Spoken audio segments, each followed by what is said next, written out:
in a few minutes, but I now yield to the ranking member for an opening statement. Thank you, Mr. Chairman. First, may I ask unanimous consent that the gentlewoman from Pennsylvania, Ms. Dean, a member of the full committee, be permitted to sit on the dais. She's not going to ask any questions. Without objection. Thank you very much. Good day to everyone. Every day, the American people share with members of Congress, social media friends, family, and anyone who will listen that they live largely in fear for their future. When I scroll through my social media feeds, I see people worried they don't have job opportunities or job security the generation before them had, worried they don't have time, resources, or support to take care of sick parents or disabled relatives, worried they won't be able to afford to buy a home to call their own, worried they will not be able to see their kids, send their children to college, or simply provide for their children in the way they were provided for. I see Americans are concerned. I see parents concerned that schools are becoming unsafe for their children. I see Americans are concerned that rights are being taken away. Americans concerned that their vote might be discounted or may not even be able to cast a vote. In the discussion of the weaponization of the federal government, the majority has acknowledged the fact, in this discussion of the weaponization of government,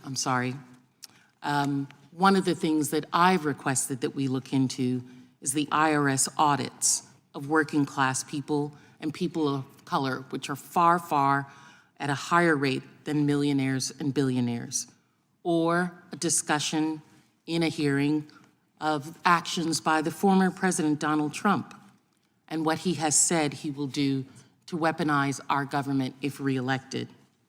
However, we're not having a hearing about those topics. We're not having discussions. Congress is not engaged in making any headway on those things that Americans are most concerned with. Today, we're having a hearing with witnesses on the Republican side, two of whom we've already heard from. In fact, this is the second hearing where Republicans have brought out repeat witnesses, the second hearing in a row. In preparation for the 2024 presidential election, Republicans on this committee want to entrench their theory of social media censorship, their unfounded accusation that social media companies are colluding with the government to censor conservative voices. There's no evidence of this collusion, and in fact, this committee has heard closed-door testimony from 29 witnesses who've said on the record, government, as well as social media individuals, that the alleged collusion and supposed censorship claimed by the committee Republicans has not taken place. But Republicans won't release that testimony, and they are not being honest with the American people. Because as they ramp up their own misinformation campaign before the 2024 election, they need free rein to elevate hate, to engage in voter suppression online, in addition to their normal in-person voter suppression tactics. This hearing suits political purposes. Republicans are holding the same hearing all over again for one simple reason. They want to distract from the actual threat of the weaponization of government on the American people. That is Donald Trump.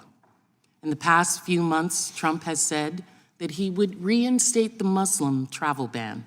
In fact, his exact words were, "When I return to office, the travel ban is coming back even bigger than before and stronger than before."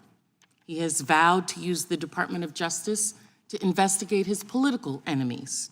He has said that those who oppose him should be executed for treason.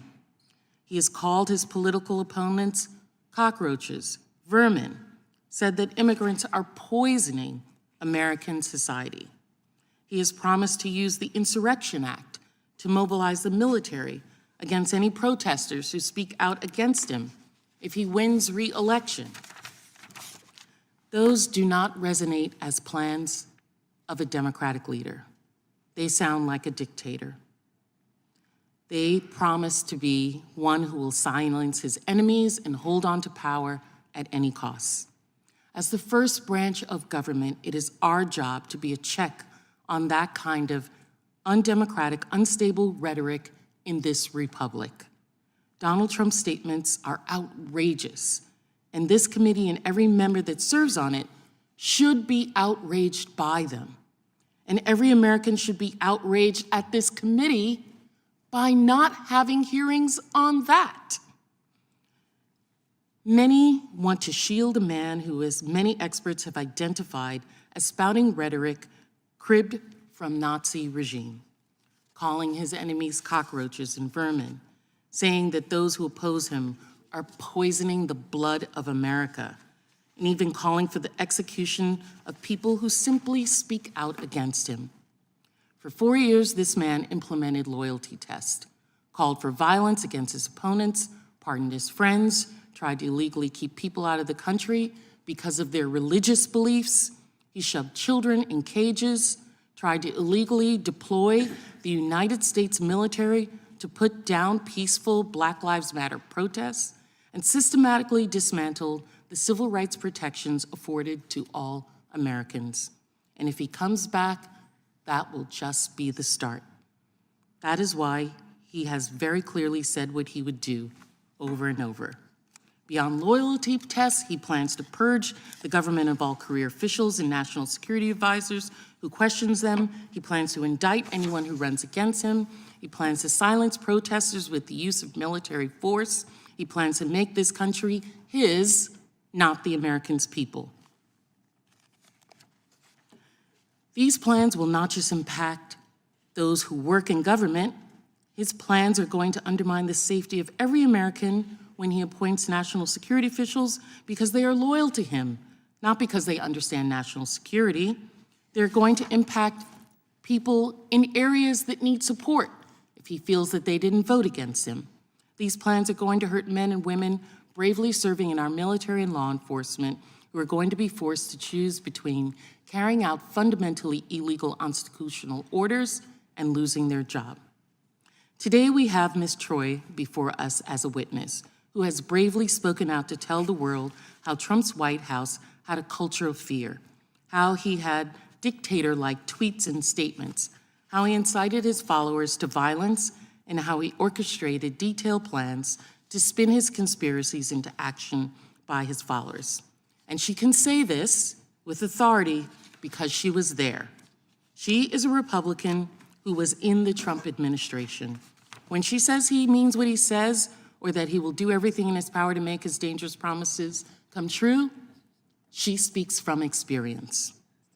To use the words of the former United States Poet Laureate, Dr. Maya Angelou, when people show you who they are, believe them the first time. And Ms. Troy, I want to apologize in advance for any attacks made against you today, which I'm sure will come, or afterwards.